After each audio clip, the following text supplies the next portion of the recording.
Today's episode is brought to you by Open Roads, Long Miles, and the Art of Wandering, with no real destination except forward.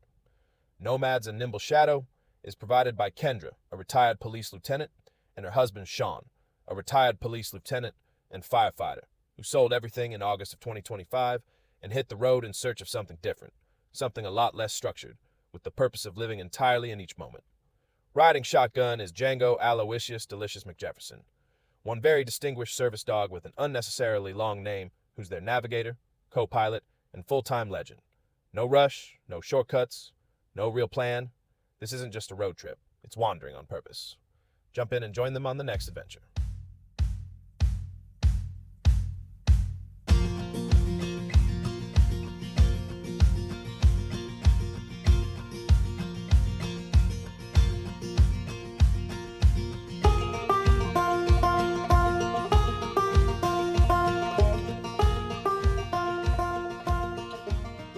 Perfect. Cool. So we shall begin. So joining us today for our, plethora of listeners, we have our old friend and colleague, Greg, that we used to work with, and I think was your FTO. Yeah, Greg, you were my FTO at San Jose PD in 2000, probably gonna go with 2000 on swing shift. Yeah. Or midnights. And you were, I remember you the most because you took me to Happy Hollow Market for the first time. We were gonna eat, and we went to get barbecue. Yes. And you were like, trust me, get the tri-tip. So I got one tri-tip sandwich, and it was pitch black in the car, and we ate a tri-tip sandwich, and you had a tri-tip sandwich. And then we go to a call, and as we get to the call, we realize we have barbecue sauce all over our brand new BDU uniforms. And I was like, this is awesome. Like, so the common theme, because there are a handful of my older recruits that I remain in contact with. And the common theme is they remember the eating experiences with me. I'm not so sure I'm proud of that. But I only had you for one night. I only had you for one night during Christmas time. So you were only I had 12 FTOs. You were one of them for a day. You had 12 FTOs? I had 12 FTOs. Oh, gosh. Wow. What an awesome memory. Thank you so much. It's weird, the things that stick with you. Right. So the reason we wanted you to come on the podcast is we are actually tired of listening to each other speak. We've heard our stories forever, and it starts to get boring for us. And so then we started thinking about, we wanted to talk to people who have done a retirement that's different and unique than others. We have lots of friends that go on to do other careers. They go work full-time and be security, and they go work at another agency and want to do all of that. Neither of us were interested in that. And so it's exciting to see other people doing something a little bit more fun with retirement. So that's what brought us to you. Yeah. Because I follow you on social media, so I know you've been out and about. Tell us about your retirement journey. Yeah. Well, I got to say, first of all, as of next week, I've been retired 9 years. And when my wife and I retired June 1st, 2017, I was sick of driving. I had been driving every night in my career, for 20 years. And I thought, I don't ever want to drive anymore. I'm sick of that. Fast forward to roughly 3 years ago, ish. One of my sons got a hold of me. He goes, "Hey, Dad," he goes, "I just bought a Tesla. I've done all the research. You need to go get one. Just go get one."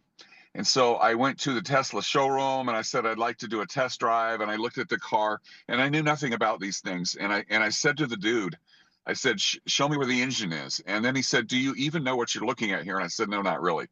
Anyways, that opened up a whole world of exploring this whole thing they call full self-driving. And when I bought the car, my first Tesla, they said, "Okay, we're going to give you 3 months of free supercharging, and we're going to give you free access to full self-driving." And so what I did literally the next week is I got in that first Tesla and I hit the button, and that thing drove me up to Vancouver, Canada, where I then drove onto a ferry and went over to the Victoria, spent the night, and then drove home the next day. But as I was driving home from Canada, I began to experience a lot of fun because there was a lot of freedom all of a sudden.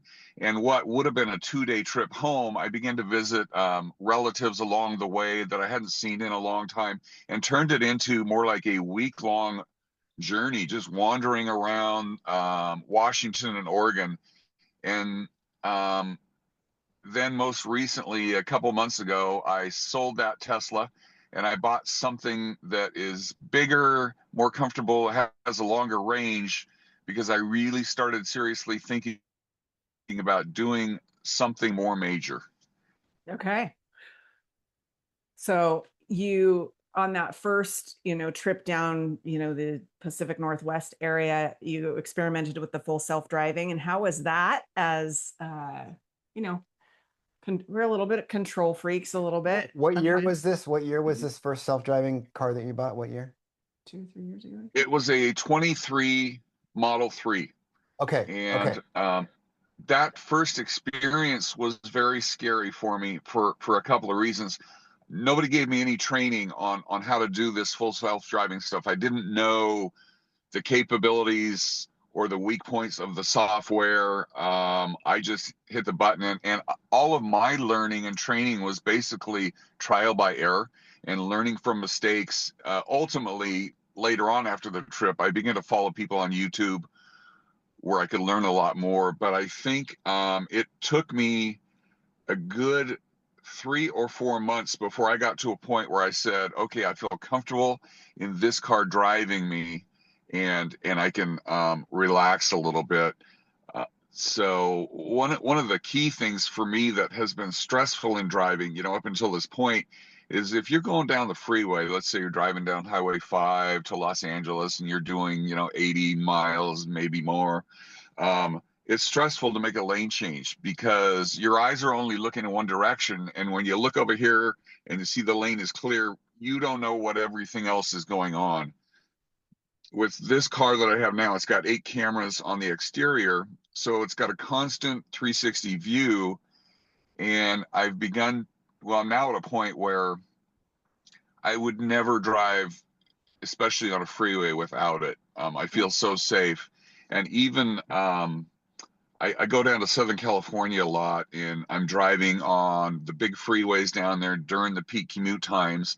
And I am so confident in this software now that I put it in the fastest mode speed profile there is, which they call Mad Max. And I just know that it's not going to kill me. And that's kind of where I'm at with my Tesla experience right now. It makes sense, right? Because the perception reaction time is much faster.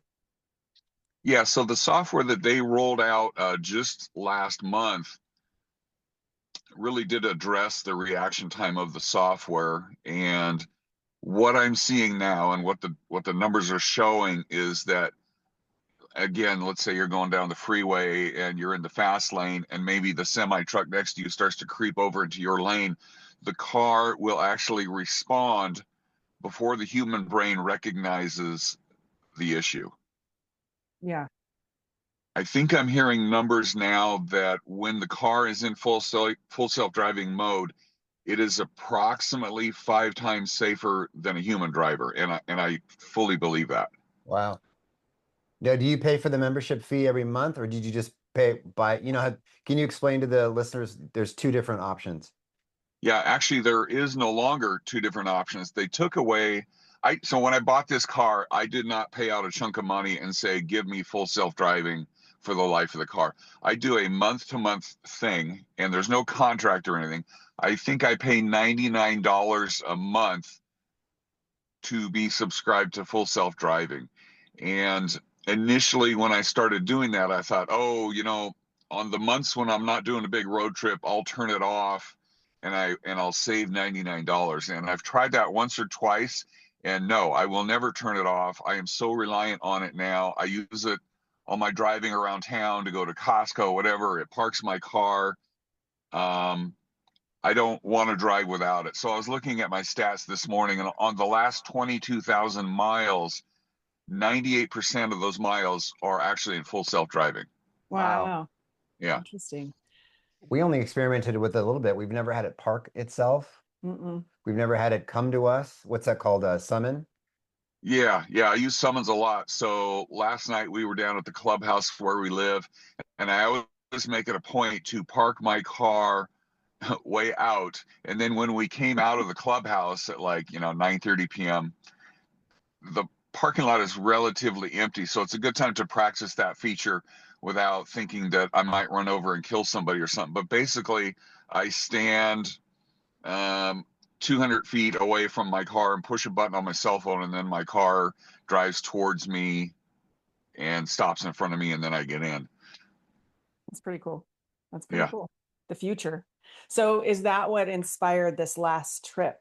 The confidence in the self-driving, and it makes I would imagine it makes driving a lot less stressful and a lot less tiring. Yeah, so a couple things inspired the trip. Actually, the family that I grew up in, my parents were people that explored, and we did road trips, and so were my grandparents. And so as a child, I was brought up, not necessarily that there was a lot of money to do road trips, and the road trips might have been, let's go to San Francisco, or let's go to Yosemite, or let's drive to Canada. There was always this exploration going on. And so I always had that in the back of my mind. When I retired, the idea of a road trip across the country was a distant, far off dream that I felt probably is never really going to happen for a number of reasons. It seemed way too massive of a thing that I could ever really accomplish. As every year went by and I got a year older, I felt that the dream of doing a cross country trip was a little bit further away. It was slipping away.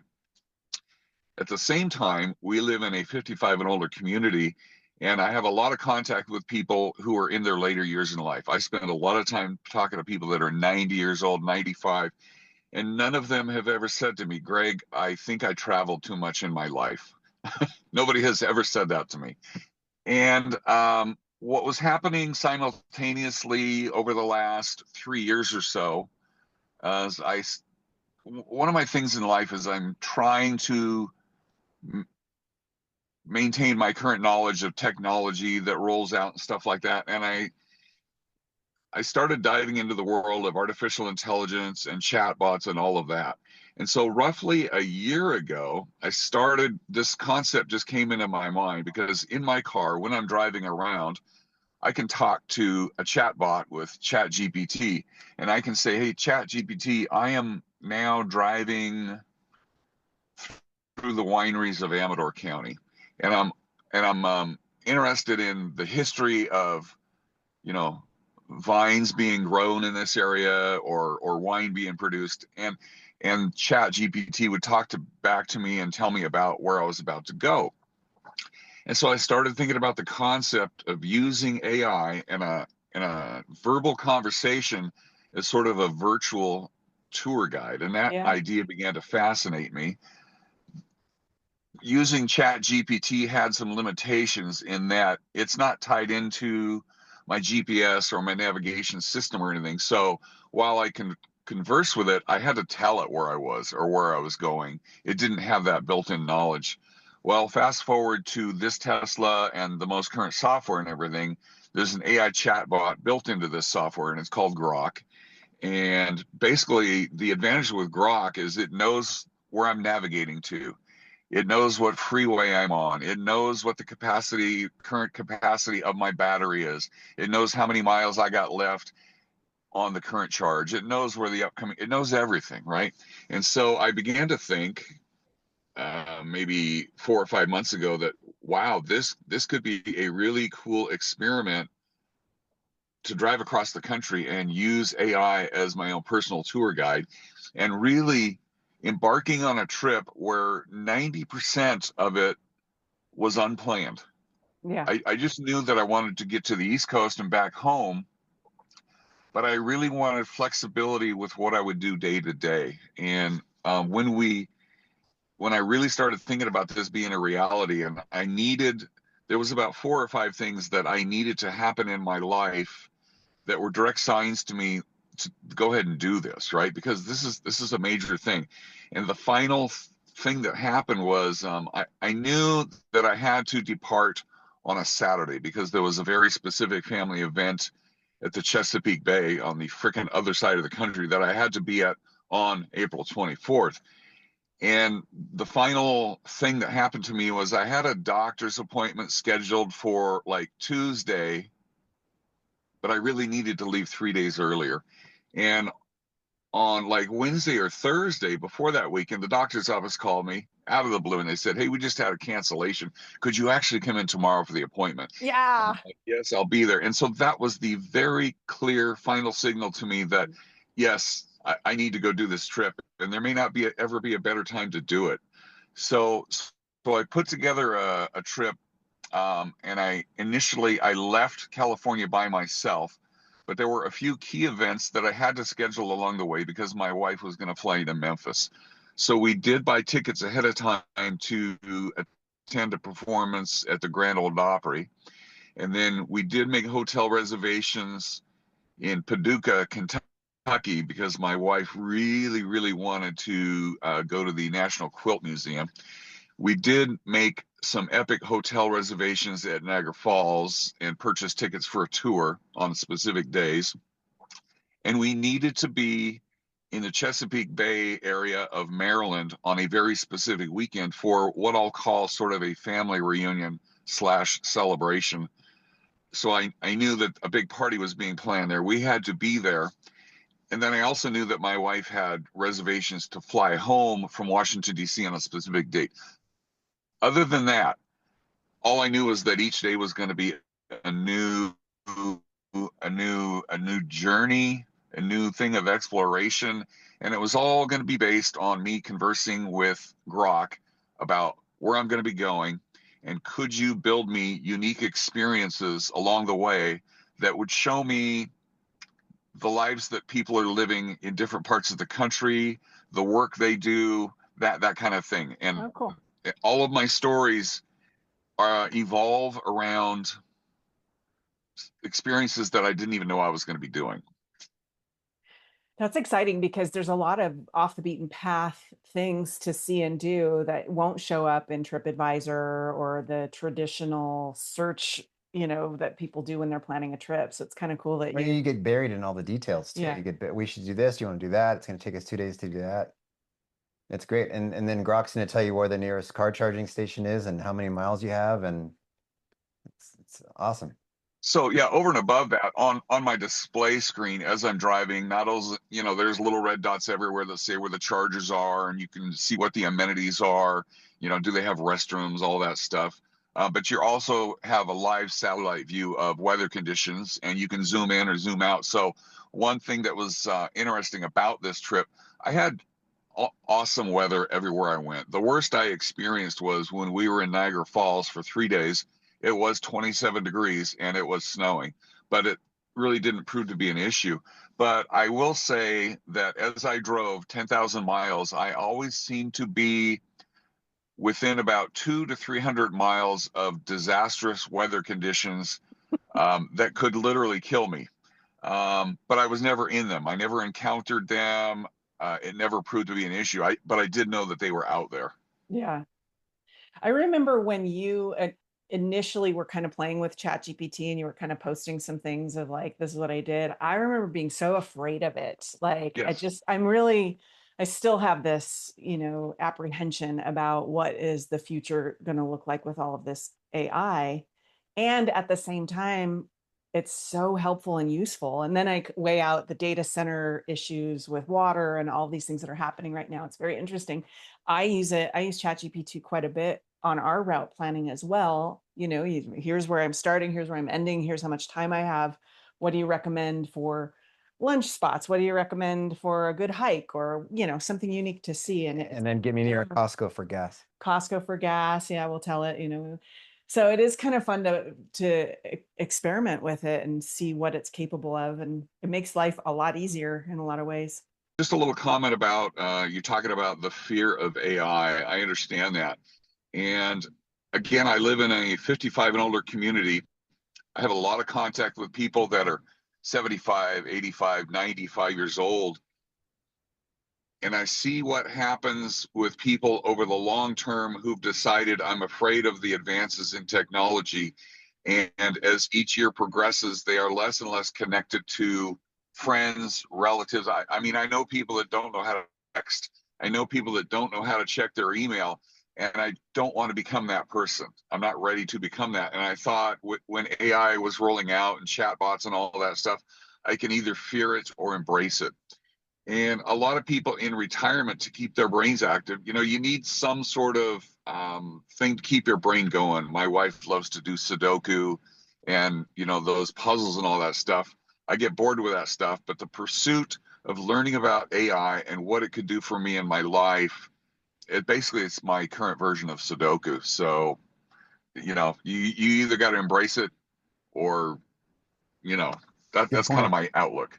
Absolutely. You got to evolve, right? We have to Yeah, evolve with the times, right. and we may not like the evolution. I remember having this conversation with myself a long time ago about Amazon, because I was feeling so guilty that I was taking advantage of the conveniences of Amazon all the time, but I was working full time. I was raising kids, and gosh darn it. I think it's his, there it is. Are you still there? It Yep. like jumped out all of a sudden. Anyway, and then I thought, it's just part of the evolution of a society, right? Things change, and sometimes those changes are uncomfortable, but necessary or inevitable, and you just have to evolve with them. So I kind of let go of the guilt for a while. Now I'm trying to go back to, because we're on the road all the time, so Amazon's not so helpful. So now I'm trying to do more, local stores, local shopping, and really, really being more mindful about what I'm buying and whether or not I really need it. So, And we're living this cliche where I used to be the guy that had to set everyone's watch and figure out how to use their cell phone and fix the computer. And now I'm the one that's behind to have to ask my son, and he does it in 5 seconds, and he's just and he tosses it at me, and I'm like, I don't even know where you went. So now I'm that guy. yeah. Are you aware of Amazon lockers? Yeah. Okay. Yeah. I'm trying, I've had to do it a couple of times, because there are sometimes that you cannot find things Right. because there's so many stores that have been put out of business, Yeah. storefront. Yeah. So yeah, it's an evolution that's kind of uncomfortable, but exciting too. Like we started using VR, because we're in hotel rooms right now. We're waiting for we have this adventure vehicle that's being built for us, and it's been delayed. So we're supposed to have it by now. And so now we're doing a road trip in a truck and staying at hotels and motels. It does not have self-driving. It's 2007. If I take my hands off the wheel, it self-drives for a while, but Yeah, it does, but it just doesn't go where you want it to. And yeah, VR has been a lot of fun. I'm like, okay, technology's pretty cool. So So you where are used you? an acronym there, VR, right? Oh, virtual reality, the goggles and all that. So I've been using it for meditation. I'm not good at meditating at all. I know it's an important thing. I know, it's always recommended, but I'm not good at quieting my So mind. it was curious that you mentioned that to me. When I plan my trips, whether they're road trips or a trip to Europe or whatever, a large part of it for me has been watching other people's YouTubes and home movies and stuff before I go on the trip. And also, what I've been doing is I got some virtual reality goggles. I guess they're a Facebook Meta thing. And I started with this where you can go in there and explore the world before you get there. And a year ago, I knew that we were going to be going through the Frankfurt airport, landing there, having to get through passport control and everything, and then find our connecting flight, all on a very short notice. And if you get in the wrong line, you can miss your connecting flight. So I put my virtual reality goggles on, and I did a walkthrough from one terminal through passport control to another terminal in my goggles. So I had already been to the Wow. Frankfurt airport by the time we smart. get there. I use that. We're going to Switzerland very soon. And I've already walked the streets of the town where we're going to be staying and looked around. And I've already seen the train station. I've already done a little walking around to the places that we're going to do our day trips to, and that's again with those goggles. So cool. Yeah, that's pretty cool. That's awesome. And do you feel though that takes some of the spark out of it, because you're going to this place, you want to experience, this new place you've never been, but now you've kind of already I think been. it takes the anxiety out of it. You don't have to Oh, worry about the logistics. So yeah, for the biggest advantage is taking the anxiety out of it. And I use it more for that, like an airport walkthrough, than I do for actually, let me go explore the town. Yeah, that makes sense. Yeah. That's very clever. I wonder if there are other people doing such things, or, I've never heard of somebody using VR for that. Yeah. Yeah. That's pretty cool. That's pretty cool. So where are you right now, by the way? Oh, so part of my almost daily ritual is I grab a cup of sugar-free iced vanilla coffee, and I head up Highway 80 from the Sacramento area up. Sometimes I'll go as far as Truckee and have lunch. So I'm sitting at an Amtrak station in Colfax, California, and I love to come here in the mornings and drink my coffee and watch freight trains go by. And it's just a really relaxing place to be. And I drive all the way up here just to check my email and watch freight trains and then go back home. That's great. So what I'm going to do today when I leave here is I'll probably drive up to Truckee and get out and say, wow, this is beautiful. Maybe have a little lunch and then go back home. I love it. That's I love great. it. It's like a routine, but Right. but not a routine. So on this last road trip, I want to hear some of the highlights of the places So that you went.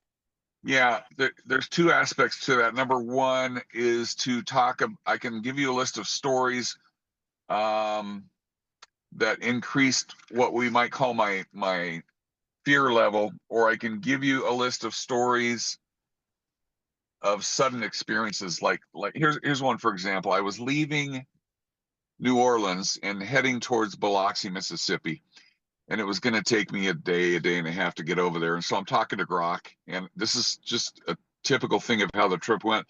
I said, Grok, give me a list of experiences in Biloxi, Mississippi. Give me 2 or 3 ideas of something I could do there that would show me what life is like for people who live there or work there or whatever.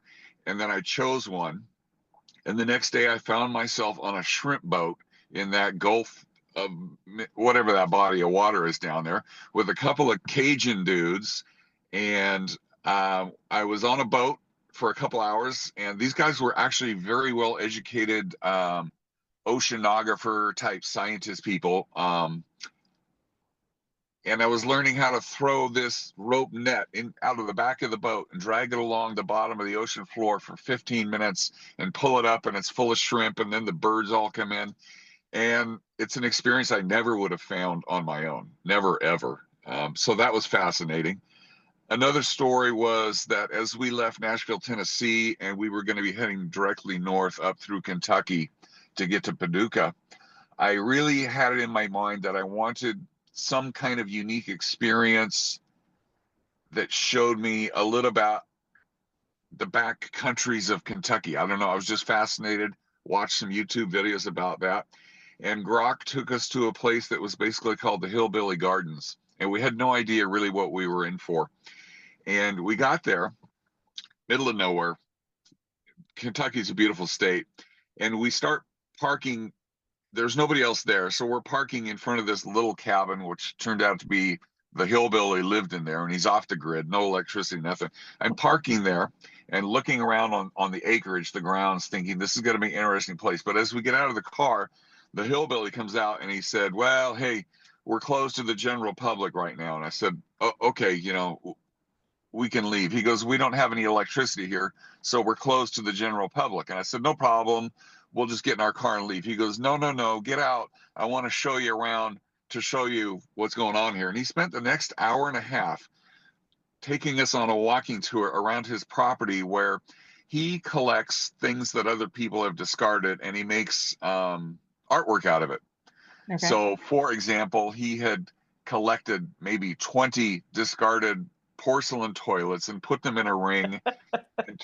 Everything had a name for it, a name for the exhibit, and they all ran off electricity at one point and had moving parts and everything. Oh. And it was interesting. It was fascinating. And at one point I asked him, how long have you been without power here? Thinking maybe it had been 3 or 4 days or a week or something. He goes, oh, I have not had any power since the big storms over a year ago. Oh. And I said, he goes, I'm just living off the grid right now. and I don't have enough money to even pay to have the repairs done to get back, so I have electricity here. And I thought, wow, this is so different from my existence, and it made a fascinating thing. And so that was, I don't remember what your original question was, but did I answer it? Yeah, no, I just wanted to hear about some of the highlights of this last trip because it sounds like you had some really cool experiences. So, There are even more highlights. We we knew we were going to spend a little time in Cleveland, Ohio, because we wanted to visit the house from the movie A Christmas Story, and we did take a tour there. which is, And by the way, the best Christmas movie. absolutely, Absolutely absolutely. wrong. So here's a little trivia about that house. All of the exterior stuff was shot at that house. The interior shots, when you go back and watch the movie, if the interior shot has a window in it, then you know it was actually shot in that house in Cleveland. If it didn't have a window, it was shot on a soundstage. But we took things a bit further. So when we left Cleveland, we asked Grok, what is there on our route ahead that we would never know about that we should go to? And it told us about this place called the American Sign Museum. Have you ever heard of that place? The American what museum? Sign Museum. Like signs, like Yes. on a wall? Yes. No, never heard of it. We never heard of it. We went there thinking we'll spend 15 minutes in there, spend a couple hours in there. They collect and restore old historic neon signs from all around the country, Awful. and they've set them up and installed them, and it's like you're walking down a main street of old school America, but with all these signs. So that was epic. Then we also asked Grok, find us another place that is near here. Anyways, it sent us into this. There's an actual town in, I think it was Indiana, and it's called Metropolis, which is the same name from Superman, right? Right. We went to this town called Metropolis, where everything there is based on Superman. They got the Superman Museum. They have big, tall statues of Superman and stuff. And it was an amazing town of photo opportunities in a place that we had never heard of. So those are some more things that were spontaneous, spur of the moment things that we had not anticipated. I could go on and on. Isn't When it I was in, interesting? Like this country is so vast. It's yeah, so expansive. And so there are the right, typical traditional things that people want to see, the Grand Canyon, Niagara Falls, and all those cool things. yeah, But there's also so much in the little spaces in between. right. So just so you know, another freight train is coming by right now in case that affects our sound. Okay. Another really cool experience was I was in the Florida Panhandle, and I asked Grok to get me into some kind of environment where I could experience things in a bayou type environment. And the next thing you know, I'm on one of those boats with that big fan in the back, zipping around this swampy waterway with alligators, and it was crazy. Fast too. Those things are quick. Yeah, Yeah. yeah. Let me share one more with you, and then you can ask the next question. On kind of a last minute thing, we are very big fans of Breaking Bad, that TV show. And so I went through Albuquerque, and Grok directed me to a number of the filming locations. Oh, So I could go there and take selfies. That's a big thing we do. That was amazing. And then when we were in Niagara Falls, do you remember in the movie A Christmas Story, the elementary school where the kid put his tongue on the pole and everything? Yeah. Well, a little bit of trivia is that my father-in-law grew up in St. Catharines, which is in Ontario, Canada. And that is where that school building is. And he attended that school as an elementary school student. So we wow. went there. The building is still standing. We got selfies there and everything. And that was all based on Grok finding that cool location for us. So I have so many stories. I've only given you the tip of the iceberg. And really what it has caused me to come back and spend a whole lot of time thinking about the trip, processing all this. What did I learn from this experience? Would I do it again? All that kind of stuff is the things that I'm thinking about these days. So Yeah, for sure. Right. You got to take advantage of the opportunities because, like you said, tomorrow's not promised. right, So, yeah. right. Yeah. No, I wanted to ask one of the questions that I asked Karen and Steve. I don't know if you listened to that one, but that they live on a sailboat and they've been living full time on the sailboat for 6 years now. And we get asked this question, they get asked this question about safety. And, we come from an environment where you're kind of hyper vigilant about safety and then retire. And now you're traveling around the world in your Tesla and parts unknown and going to the hillbilly gardens and all kinds of things. Have you felt unsafe? So I'm going to kind of refer directly to my notes on this because I figured it was something you were going to ask, and I've put a lot of thought in. I don't want to miss anything. So here's we go.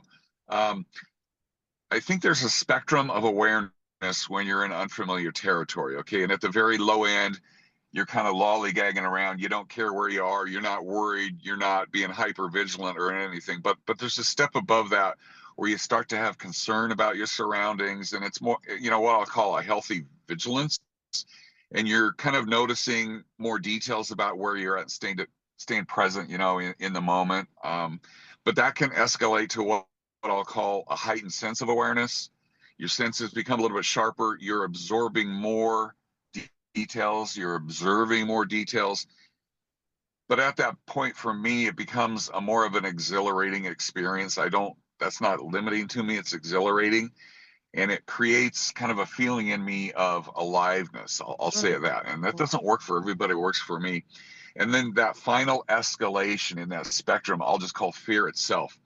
And that could be categorized by like anxiety that actually paralyzes a person.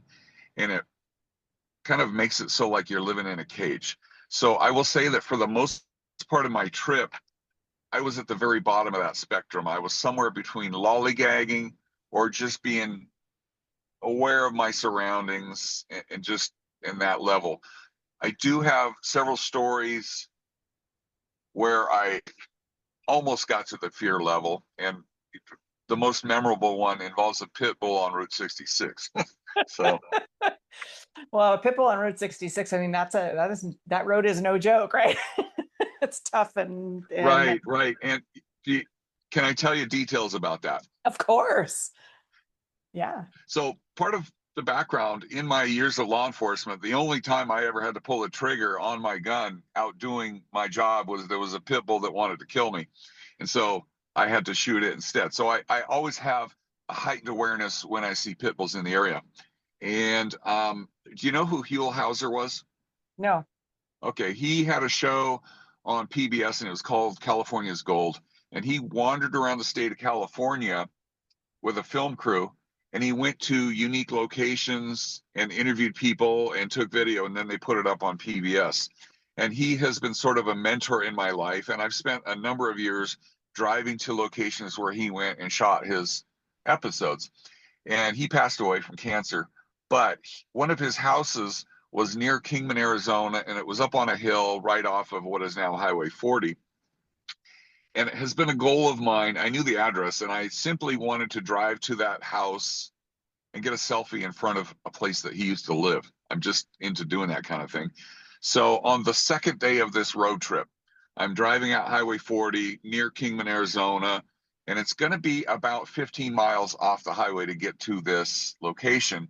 And the first 14 miles was a unmaintained paved road. But the further I got out there, the more I looked at the houses, the dwellings that were on both sides of the roads. And I thought to myself, the only thing that is going on out here is people are cooking meth or they're registered sex offenders, right? I just knew there's a reason people go to live that remotely. And a lot of times it's not good. Yeah. But, I'm just aware of that, and I'm being open. And you kept going. I kept going because it's not so bad yet that I want to leave. But as I approached about mile 14, I noticed that a pit bull was paralleling me. He was technically in people's yards, but he was aware that a stranger car was now in his territory. And he's paralleling me, and I'm driving 5 miles an hour because the road is rough. And then I got to the point, mile 14. I now have 1 mile left to go to Huell Hauser's old house.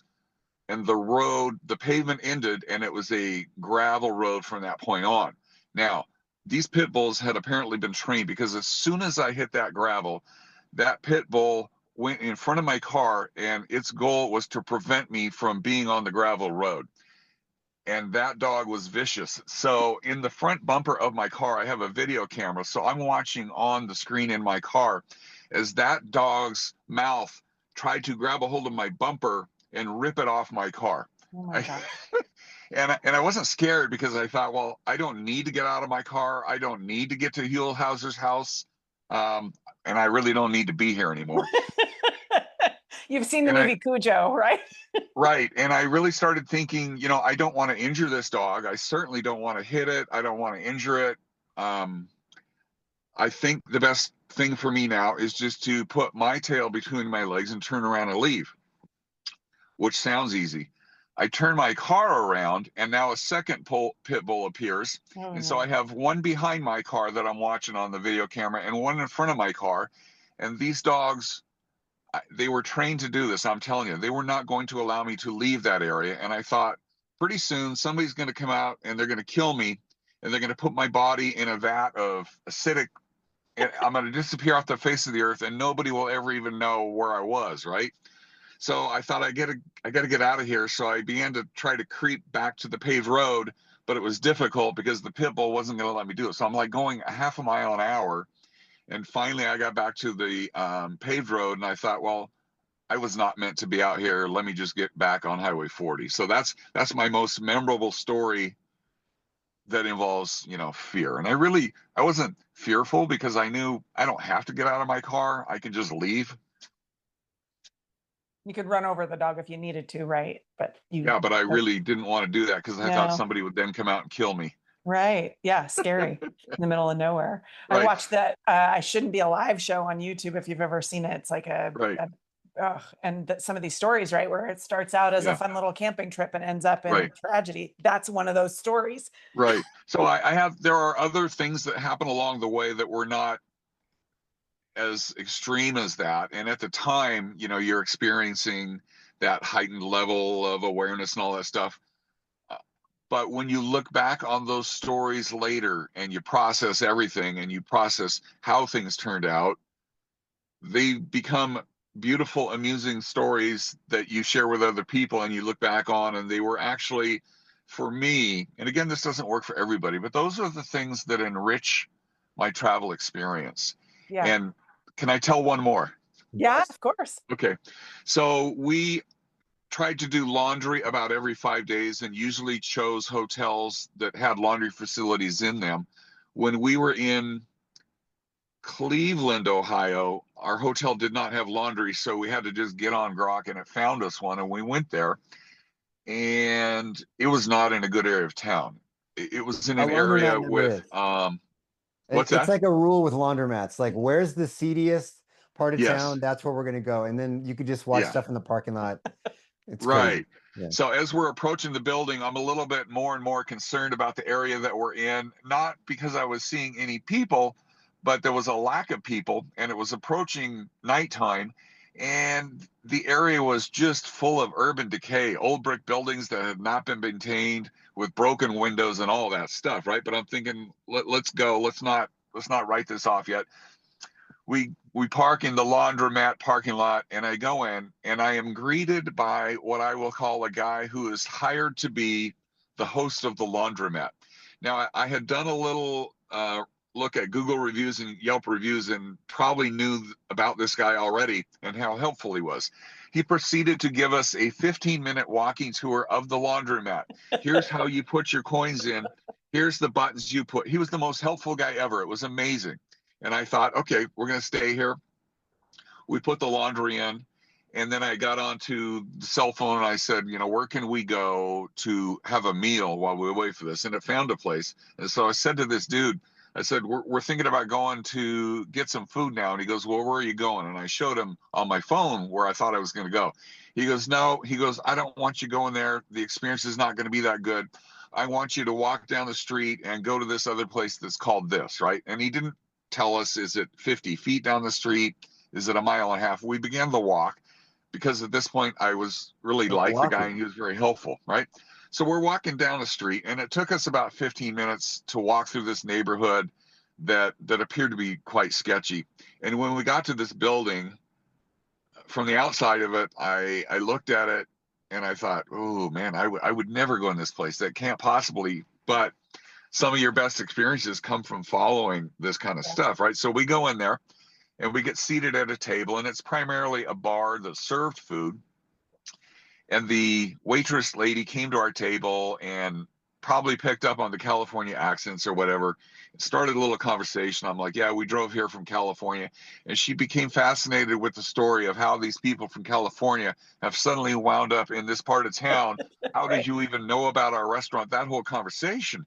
And we had a most delightful conversation with this lady, and it was wonderful. And we got to order in the food, and then she walked away, and like 5 minutes later this other lady came over who was either the manager of the restaurant or the owner, and she goes, I hear you're from California, I hear you drove here, tell me your story. And the conversation that went on with this lady was so cool and so awesome, and the whole experience in that restaurant was amazing. And we walked back and I wrote him a Google review, and it was one of those things where you just trust your instinct. You go with where you are at the time and hope it's going to be good. And it was one of the most memorable meals of the trip. Going outside your comfort zone, right? Like, Right. you remember Dan Ichige?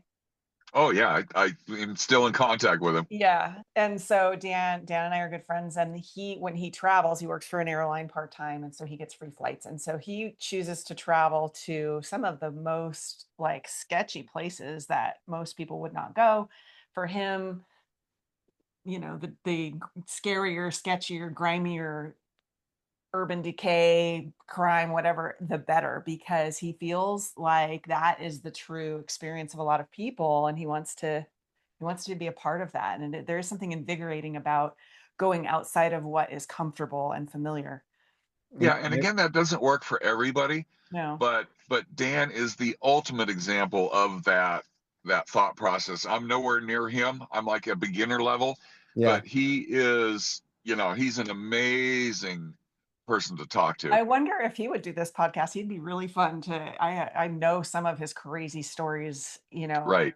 of and what he has shared in those experiences is kind of what you're sharing too, which is there's just this part of humanity that people, for the most part, when in our careers we see all the negative and all the bad, but for the most part, wherever you go, people are pretty helpful and good and interesting. And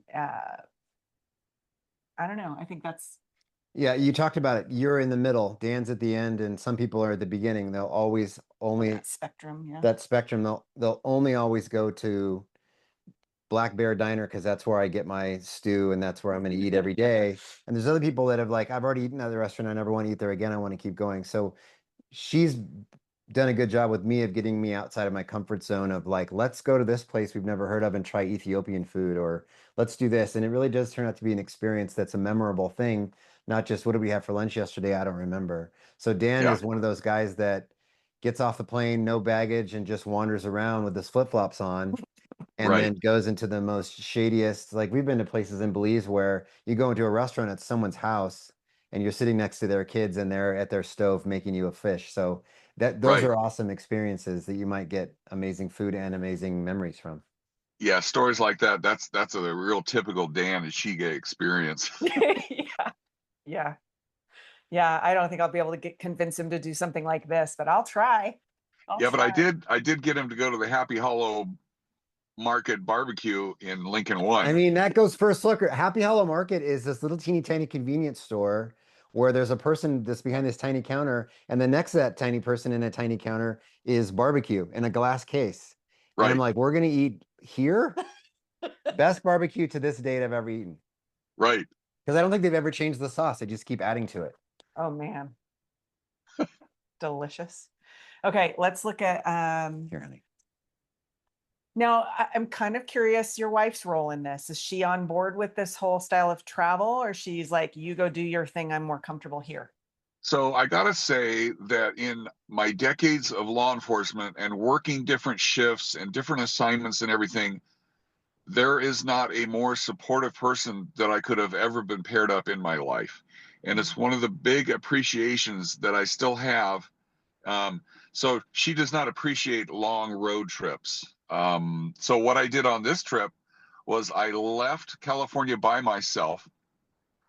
I had her flying to Memphis, and I picked her up at the airport in Memphis, and she rode with me for about 2.5 weeks, where we set up specific things during that time that I knew would interest her. We attended a performance at the Grand Ole Opry, our first night together. We went to Paducah, Kentucky, and went to the National Quilt Museum. We did the Christmas Story House. We went up to Niagara Falls for 3 days. Then we dropped down. She wanted to experience Amish country. We spent a couple days there and had some interactions with some Amish people, which are additional stories for another podcast. We rode around in buggies with them and talked to them. What? Oh yeah, That's cool. yeah. Uber, was- like a Amish Uber. Pretty much, yeah. And then we dropped down into the area of Annapolis and Chesapeake Bay together to attend a very cool celebration with what I'll call new relatives of ours. And then we did monuments in Washington, D.C. We hit the Smithsonian. We hit the Lincoln Memorial, places that she had not been. And then she flew home from Washington, D.C. So she was with me a couple thousand miles and 2.5 weeks. And then she flew home. So one of the ways I trick her into going on road trips, and this has worked in Alaska and Montana. So for Alaska, I had her map out every quilt shop that existed in Alaska. And the way I sold this is, let's go on a driving trip in Alaska and go see all the quilt shops, right? So we flew into Fairbanks and spent 10 days driving the Alaskan interior, going everywhere, saw all the quilt shops and saw the amazing interior of that state. We did a similar one where I said, find me all the quilt shops in Montana and Wyoming. And so we did a big driving trip around those states as well. So on this trip, I was able to trick her and say, let's go to the quilt museum. Now your secret's out. That trick's not going to work. Right, anymore. right. But so the other part of the answer to that is that whenever I want to go do a major trip like this, like I love to drive to Southern California, visit my kids, and I've done some pretty big Amtrak trips as well. I always know that when I'm going to say to her, I'm thinking about this, she'll say, have a great time, see you when you get home.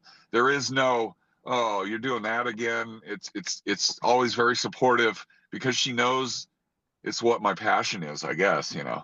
Yeah, she wants to support you, but she doesn't necessarily want to go. Right. Yeah. And a little absence makes the heart grow fonder. We wouldn't know anything about that. We are together 24/7. She's always there. Yeah. Greg, help. Over there doing the Right. help. Right.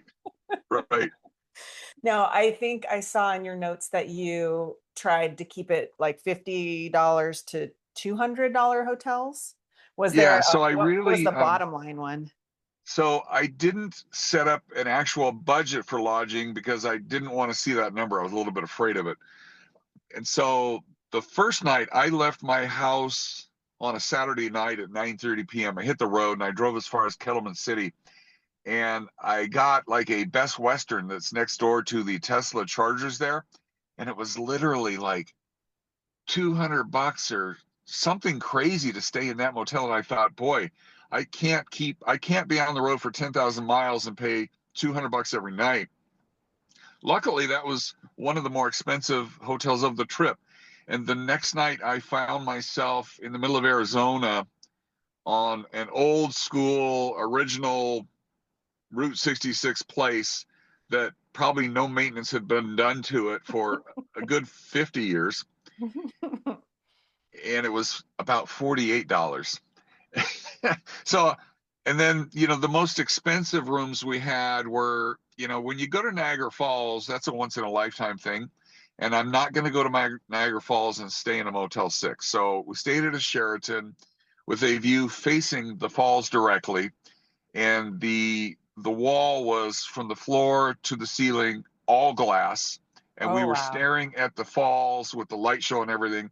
So that room was way more money. It was probably $400 or $500 a night. But when are you ever going to go there again, right? And so there were some hotels that I booked in advance that I told my wife, please don't ask me how much I'm paying for these rooms. So it was all over the spectrum. When I was staying by myself, for the most part of the country, I ended up being able to find something decent for maybe $125 a night. Yeah, we're kind of having that. We try to keep it at $100. Yeah. We And just recently found our floor because we're trying to be, that's in the last podcast too. We're trying to be frugal and also try to get away with it. Like, we're just sleeping here. Let's see how low we can go. And I Yeah. found out the lowest I could go was a Budget Inn in Roanoke Park was the Right. lowest I could go. It was basically like a police station with rooms in it. It was terrible. But yeah, so $100 sounds good. Yeah, I think everybody identifies how low they will go. And my low point in my road trips has been last year. I thought, oh, I'm going to drive up and spend some time around Mendocino and Fort Bragg, and I'll figure out a room when I get up there, right? And I got online before I ever got there, and I found a Motel 6 somewhere up in that region, maybe more like a Fort Bragg up there.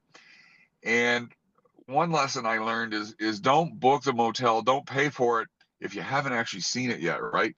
And some Motel 6s have gone through major remodels and are very nice. For example, down in Santa Barbara and stuff like that. However, the Motel 6 in Fort Bragg is not that. It is basically a parolee flop house. And I got there and I'm like, wow, this can never happen again. I did spend one night there. Wow. yeah, same. We got into Missoula and it was the first Motel 6 we had to do. Everything up until then, the Days Inn and Budget Inn and whatever, the ones that you would not think you'd find yourself in. But when you are doing this day after day after day, you start to calculate the cost and you're willing to make some compromises. And so we were pulling into Missoula and everything was like 3 times more expensive than everywhere else we had been. I couldn't believe it. And so we ended up at Motel 6 was the cheapest thing. And from the outside, I was like, I don't know about this. It was clean, it was clean. It hadn't been updated, but as long as it's clean and I didn't feel unsafe, we were okay. But that's probably my floor of like, I don't want to do that again. Let me put in a positive word about Motel 6. In Santa Barbara, I think it's the original Motel 6, and it's directly across the street from the beach, and it is beautiful. It is a beautiful thing. And I have been known to get on Amtrak at about 6 a.m. in Sacramento and rent myself they call it a roomette. So I got a sliding glass door, and I can sit in a chair and watch out my window, and I will take it all the way to Santa Barbara, get off there, walk 1.5 miles to that Motel 6. It's just beautiful. It's along the water. Spend one night there, get up in the morning, walk over to State Street, have a wonderful breakfast, and then be back at the train station in Santa Barbara at noon for the train that will then go back up north to Sacramento. And it's a really nice Motel 6. That's what a cool thing to do. Like, I think I'm going to just take a day and go down and enjoy this cool experience. What a neat thing that you're doing just spontaneously. Yeah. So I've done a number of Amtrak trips, and now I'm holding off on them because I don't like dealing with, well, sorry, your train is now delayed 4 hours and the restaurant is shut down. But I have done a number of trips from Sacramento up to Truckee. And the train station in Truckee is right across the street from that old famous Truckee Hotel, which is beautiful. I have done an Amtrak trip from Seattle, Washington, all the way down to San Jose. And I've done frequent ones down to like Paso Robles, San Luis Obispo, Santa Barbara. And I'm done with Amtrak for a while just because I also had another experience on an Amtrak trip a couple years ago where I saw a person board the train who was obviously under the influence of meth. And I knew I probably didn't want to be on the same train as this person wandering around. And so I was texting with Amtrak PD, just making them known about a potential situation here. And the lack of response from them was alarming to me. And I don't want to get into a thing here where I just talk about the lack of their response. I'll just say that was my last trip on Amtrak ever. Yeah. Well, the Tesla seems a lot more comfortable and interesting and fun anyway. It is, and I have control over who's sitting next to me. That's right. And what they smell like. Right, right. And no, I mean, none of us want to be reminded of the negative experiences we've had in our careers, right? So it's Right, a right. little more control. Now, technology wise, so you you use Tesla, you use ChatGPT and Grok. Are there other apps or Yeah. websites that are your go-tos? I think you mentioned Atlas Obscura, which I came across once. Yeah. So have you ever been to the website Atlas Obscura? I think once, but Oh, I it's don't remember. fascinating. Yeah. They're just documenting the weird places, the weird roadside attractions. And I would frequently ask Grok, find me something from that website that is near me. The most interesting place I found was maybe 10 miles out of a town in Arizona, Holbrook, Arizona, which is, you're right along the old Route 66 there. And it took me out to this place, and it's called Plot. So Plotz Plot. And you get out in the middle of the desert, and there is this brightly painted orange steel metal storage container, and it's all locked. And on the side of it, it says Plots. And I knew what the purpose of it was. And as you approach it, you find out how you can be given the code to get inside.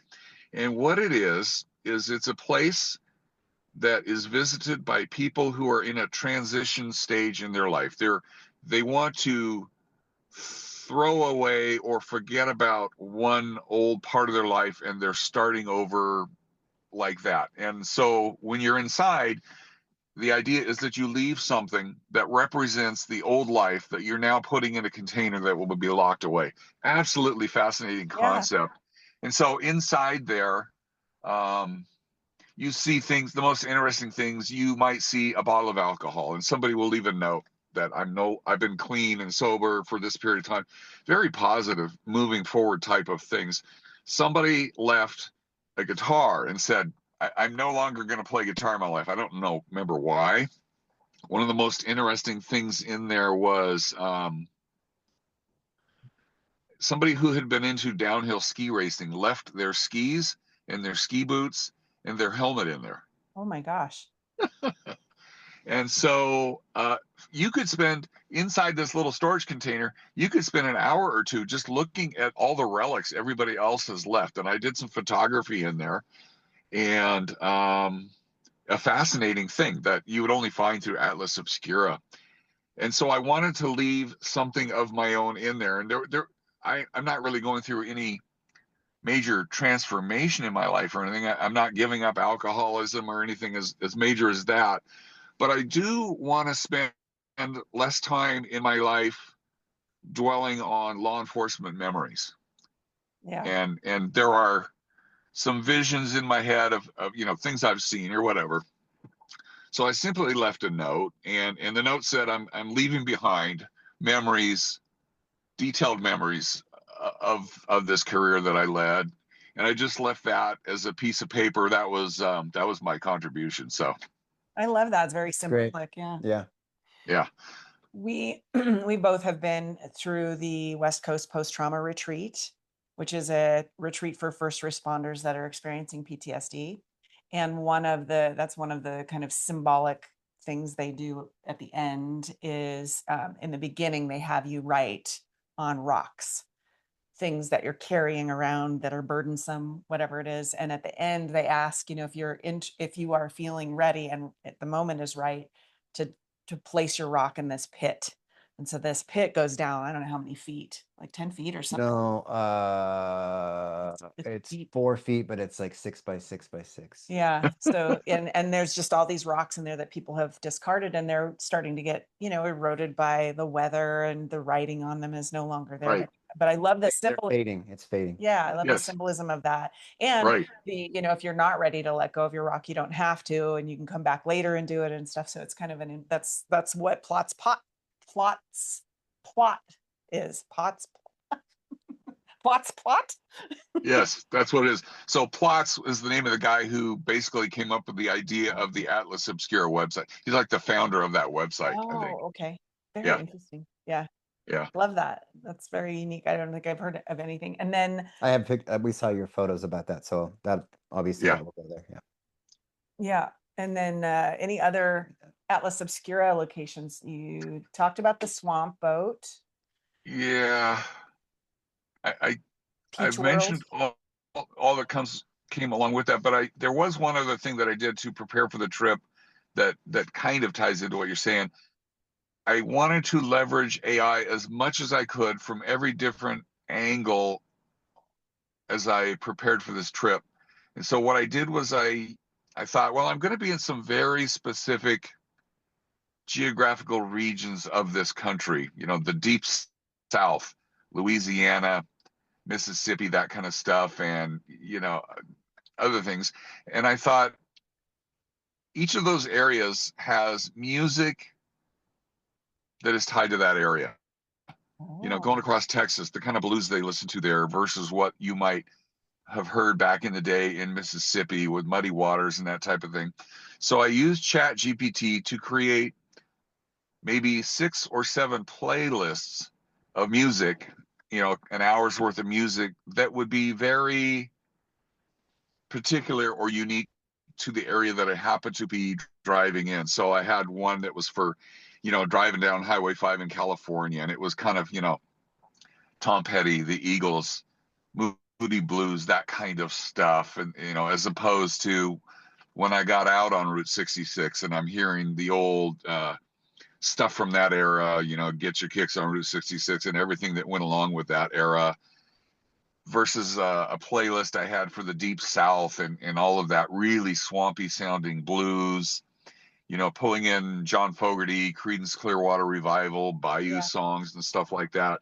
And then I took it even a step further and used AI to create unique artwork for each one of those playlists so that when it's playing, I actually saw a graphic image of my white Tesla driving down a swampy bayou area type of thing. And so that made the experience very cool for me, listening to music that had to do with where I was. And then one other playlist I've created, when I'm in the car by myself, I spend a fair amount of time meditating or thinking or concentrating on where I am in life and what are the so many things that I can be thankful for right now. And so I have this sort of meditation, slow music that kind of puts my brain in the spot of just reflecting on my life and how thankful I am for everything. So a typical song in there, there was a group back in the 90s. They're all dead now, but the name of the group was Mazzy Star. I don't know if you were familiar with them. Most people are not. Most people never heard of them. But they have music that sets the tone for putting your brain into that space. So anyways. We'll listen to it today. Yeah. Mazzy Star is the name of the group. And the song I want you to listen to is Fade Into You. Oh, okay. Do we have to drop acid or anything first, or can we just drive? You don't need to. And I would not suggest it, but Okay. Not whilst driving. Yeah. You mentioned CCR. I'm a big music guy. I've always thought they were from the Bayou because they're singing about the Bayou and stuff. They're from El Cerrito, California. It's so weird. Yes, and his song Green River has nothing to do with Green River that I went, but it has to do with a little creek up by in Lake County where he went as a kid and played in the water. Oh, interesting. Yeah. And I will tell you also that people that you and I know in common went to high school with his relatives. Oh. Interesting. Yeah, we saw him in concert about a year ago, and it was wonderful. Oh, really? Cool. They still have it. Yeah. You've kind of inspired me because he's a super big music person. Like when I'm driving, if I were by myself, I'm usually listening to podcasts. Music, doesn't hit me the same way it hits him. And so that would be a really kind of a fun project to do, like trying to find a regional type of music for where we're going. We know what kind of music we don't like, but we'd be willing to listen to it for the Rockies. No. We're not jazz people. We don't like jazz. Jazz is very annoying to both of us. Yeah. And it's very unpopular, but it's too disorganized for me. Like it's just kind of all over the place. I like blues, but I don't like jazz. Yeah. So one thing you haven't asked me that everybody asks is about the charging situation on this trip. So You know why I didn't ask? Because I had a Tesla for a long time, so it didn't even occur to me to ask. So yeah, Yeah. tell us about that. Yeah. So the range on this car is something in the neighborhood of 300, 350 miles or something like that. But I'm not a kind of guy who gets in the car and drives 300 miles without stopping. It's just not where I am at in life. I am in my mid 60s. I don't want to get blood clots in my legs as I, drive long distances. I go to the bathroom a lot. And I need to get out and get my steps. So the way I approached this trip was I like to drive about 2 hours, and then I feel like I would make a 15-minute stop. And I made those stops at a Tesla supercharger place. I would hook up the car, I would get out, walk a few steps, go use a restroom, maybe grab something cold to drink or ice for the ice chest, come back to my car. Before I get in my car, you want to look around and see who else is there charging, because a big part of the Tesla community is meeting other people who are doing things similar to me, and we're now all at a charger together for 15 minutes. And so I would stop about every 2 hours. So I'm charging a lot more than some people would want to do, but it really works for me. On a 10,000 mile trip, I charged 98 times. But those were 98 opportunities for some incredible experiences and talking to other people. A couple of quick ones. I don't know what state we were even in, but there was one other guy charging. He was a systems guy for a government agency, and he can do his job remotely, so he drives around the country while he does his job. But what's interesting about him is all in the same conversation, he talked about sometimes his wife rides with him and sometimes his girlfriend rides with him. So that was interesting. But the most interesting one, I think I was at a charger in Texas on my way home, and I saw some people charging up their vehicle, and they looked to be about my age, and I go talk to them, and it turns out they were driving at a very leisurely pace from California back to Georgia.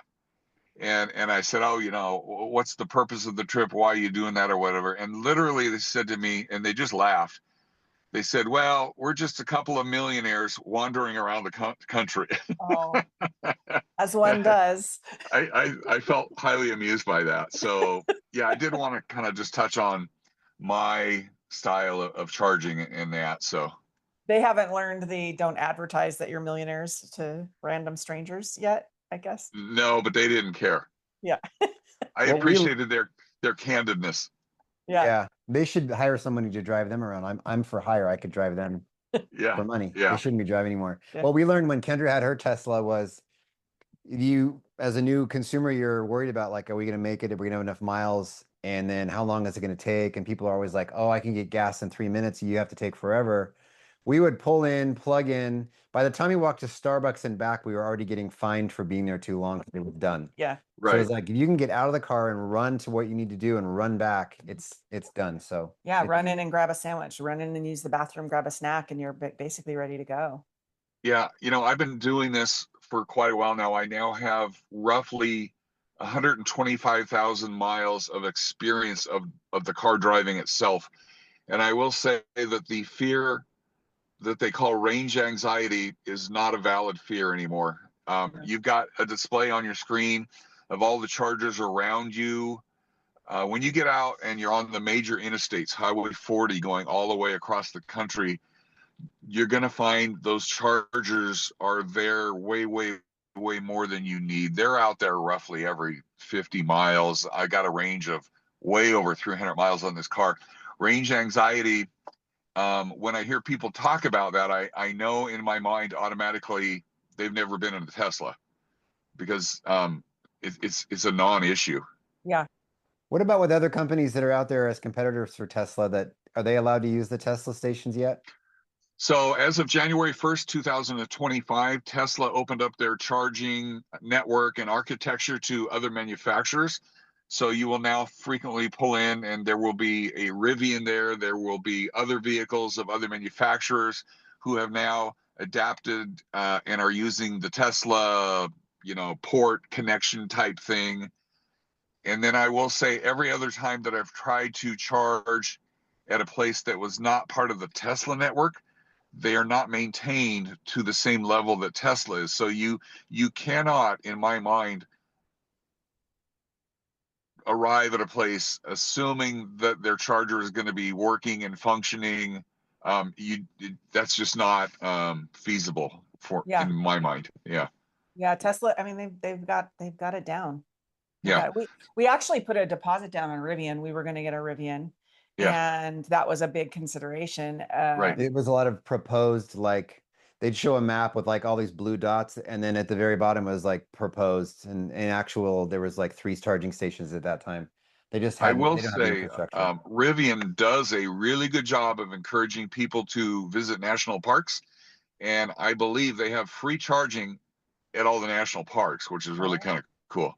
that is Yeah. cool. Yeah. So another thing on charging, out of my 10,000 miles of driving, my total charging fees came to $1,073. So it was basically about 11 cents a mile to drive. So another tool that I use, you Awesome. asked about software. In Google Maps, if you access it from your cell phone, there's a thing you can turn on called timeline. And what you're allowing Google Maps to do is track your every movement and create a daily calendar. It will say, hey, at this point you were driving on this freeway for this long. Here you stopped at this restaurant, you were there for this long. Here you went into this convenience store. Here you were at a charging location. And so at the end of my trip, I was gone for 4 weeks and 3 days. I exported all of that into a file that I could then load into ChatGPT or the other AI that I'm using now called Claude and run all sorts of stats. Interesting. That for me, I'm all about stats, numbers, and part of the joy of these trips is just collecting stats that I can then look at later. It's kind of a weird thing. That's just me. Sorry.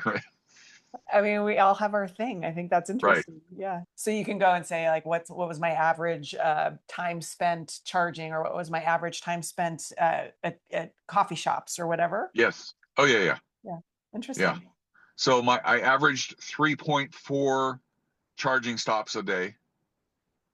It was one of the stats I was looking at. It also went back and I said, hey, list out every state that I traveled through and put them in the order that I did travel through, because I literally hit about 23 states and then some time in Canada as well. And I didn't keep a written journal. I mean, Google Timeline was my journal. So That's great. It is hard. They all start to blend together. We find that we'll go through 3 or 4 states and be like, where were right. 3 nights ago? And what was the name of that town? It's just, there's so much information coming at you. It's hard to keep track of it all. So that's pretty cool. I will check that out. Make life easier. We might be calling you, Greg, for the AI coaching. You can't afford me. We're not millionaires traveling across the Right. country. Yeah. Oh, I know we're all over the place here, but I like the technology inside of Teslas, and I've been inside of a Cybertruck that had even more technology than our Model 3, but I cannot stand the way it looks. So Right. do you know, since you're kind of finger on the pulse of Tesla, if they're coming out with different models in that stupid truck, that would be more, sorry, Elon, I know you're listening. They are coming out with more models. I have no interest in them. I don't like the way they look. I've never been in one. But here's an interesting thing. Just last week, I brought in a 5th customer to a local Tesla showroom, and I said, here, this person wants to buy the exact same car I do. And I've basically brought in 3 easy sales to them. And I don't take the referral code. I've never been given a penny by Tesla, but they did pull me aside on this last time and say, we want to do something to thank you. We want to loan you a Cybertruck that you could just drive around for a couple days and just for the fun of it. And I said, yeah, okay, thank you very much. But I really don't want to do that. I don't want to be seen in one. Disguise yourself. Right. Yeah. So I haven't actually, I haven't done that yet because I guess I'll do it, but you should for sure do it. You should do it and talk to us about, or talk to somebody about it. It's interesting. I've never had that opportunity. I mean, I would do it, but I would not want to be seen in it because it's so ugly. But I remember sitting in one, And the steering wheel's goofy. It's like from Knight Rider, you know, it's this weird looking steering wheel. And I said, well, how do you do a U-turn? And he said, oh, it's a quarter of what you need to do normally. So you just turn it all the way to the left and you do a U-turn. So there's no like back and forth. So that would be something getting used to. The windshield is enormous, so you can see so much more. Right. We're running out of stuff here, but I think they had a bench seat in one of them, and then just nothing but foot rooms or leg room. So it's cool. I mean, the technology's out there, but God, that thing's ugly. It's sure, it just doesn't look. Right. So Are you afraid, Greg, that you might fall in love with it? no, No. because where I live, it would not even fit on my driveway. Oh, So, and no, I will never fall in love with one. No. no. Yeah. All right, we should wrap this up, but I wanted to ask, you know, for our kind of target audience for these particular episodes is for our colleagues and friends that are approaching retirement and they aren't sure what to do with themselves. Do you have any advice or wisdom that you'd like to I share? do. Yeah. So, you know, for about a year or two before we retired, I was doing reading. You know, it's a very big thing to pull that plug and leave work. And a couple things I learned is, first of all, when you're talking to other people about you possibly retiring, you should take your advice from people who have already retired, not people you're still working with, because the people who have already retired are all going to tell you, do it now. You should already be gone. The people who are still working are all going to tell you, well, if you stay another year or two or three, your salary is going to go up this, or your pension is going to do this, and you'll be making more money. So for me personally, I'm glad I went when I did. I wish I would have retired a little bit earlier, but whatever. I'm glad I didn't stay and work longer and listen to the people who said stay longer so your pension will be higher. I read a book during that period approaching making the decision, and it was called You May Be Able to Retire Sooner Than You Think. And it was written by Wes Moss, who's a money guy. And what I got out of that book was not, the key points were not the financial advice, but there was a group of people who went out and interviewed a large number of people who consider themselves to be happily retired. And they also interviewed a large number of people who consider themselves to be unhappily retired. And what did all those people have in common? So the people who are happily retired, one of the things they all had in common was they take, on the average, 1.4 vacations a year. And I thought to myself, well, if 1.4 is good, what if 5 or 6 or 7 or 10 vacations? You know, how would that be, right? So that's kind of what I try to live by. And then the people who are happily retired also had in common that they knew ahead of time, what are the activities that I'm going to immerse myself in that get me on an ongoing basis socialized with people? Am I going to join a group of people that golf? Am I going to play ukuleles with the group up in Auburn? Am I going to sing in a choir? Am I going to walk each day with a group? Those kind of things. The people who are unhappily retired generally say, well, we have a kid walking down a railroad tracks. Wow. The unhappily retired people tend to say, I want to move up into the mountains. I don't want any association with people anymore. I'm not going anywhere. I'm not leaving my house. I'm not leaving my porch. I'm not going to do anything with people. I'm tired of people. That was a very common thing that you find in people that find themselves unhappily retired. Now, again, that doesn't go for everybody, but that's just one of the things that I learned as we were preparing for retirement. So no regrets, just do it. Community. Right. Yeah. Like you said, people don't say, oh, I traveled too much. Are you going to have to go save a life right now, Greg? No, you know, people in Colfax, they know what they're doing. The trains come by here all the time. And I'm assuming this kid is a local kid. And I'm not about to get on the tracks to risk my life. Those days are long behind us, right? Right, exactly. I might get on the PA system and say, get off the railroad tracks. Wow. Yeah. I think of Stand By Me. Every time I think of somebody walking on rail, that's the thing that comes into my mind is that movie.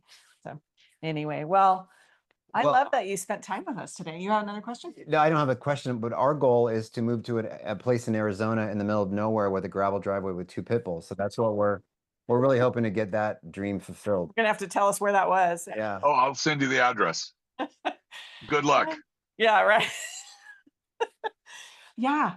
Yeah, people live interesting lives, but I'm so grateful every day. I'm so grateful for not only my health, but also the fact that I started the PD at 19. I joined the Army at 17. So I did 30 years and I wasn't even 50. So I was able to retire at 49. And every day I realize how lucky I am to have. Now, of course, I missed out on a lot in my 20s, that a lot of people were doing fun things and traveling, maybe backpacking around the world and whatever. I didn't do any of those things, but I'm trying to make up for that now. And I'm so grateful to be retired. And I feel like the same thing, like as soon as you can go, and you can a lot sooner than you realize. You don't need all that money. There are ways to make up for that, downsize a little bit. So it's so nice to see a smiling face, a retiree, a friend, and that's happily traveling and having adventures. So yeah, we appreciate you being on our podcast. I have really enjoyed this. Any chance I get to talk about this passion, I'm so thankful that we did this conversation. So yeah, super interesting. Super interesting. Now, I would love to maybe brainstorm it and send me a message of anyone else you think that is living kind of a unique retirement journey. Cowboy, remember Cowboy, Steve Brownlee? Oh, of course. So he and I are going to connect maybe next week and talk about doing a podcast also, because he and his wife moved to Portugal. And so they've been living there for 4 years now. I think they're moving back to be closer to their daughter, but I want to know about that. Like, what was that like to pick up and buy a home on the coast in Portugal? That's exciting to me. So Yeah. Where's your next big trip? Well, we're leaving in 2 weeks to go to Switzerland and spend some days there. We basically, it's a beautiful country. This will be our second time there. I got a hotel room there that is right next to a good train station, and we're just going to go out and do day trips, explore one day at a time, kind of figure it out when we get there. When we're done there, we'll be going down to southern Italy to a region called Puglia, which we have not been to before, which is very different than the rest of Italy. And it's sort of on the southern end, facing east, facing Greece. okay. And I think at one point it was owned or controlled by Greece. So the architecture there all looks very much Santorini, Mykonos type of, the white stucco with the blue roofs and all that. So that's the next thing on the horizon. Awesome. Beautiful. Awesome. Love that. We want to hear all about it. Send us pictures. I do have a story for after you turn this recording off. Oh, okay. Oh, okay. I'll turn the recording off. Okay, it's off. Right. So, Kendra, in my last couple years of working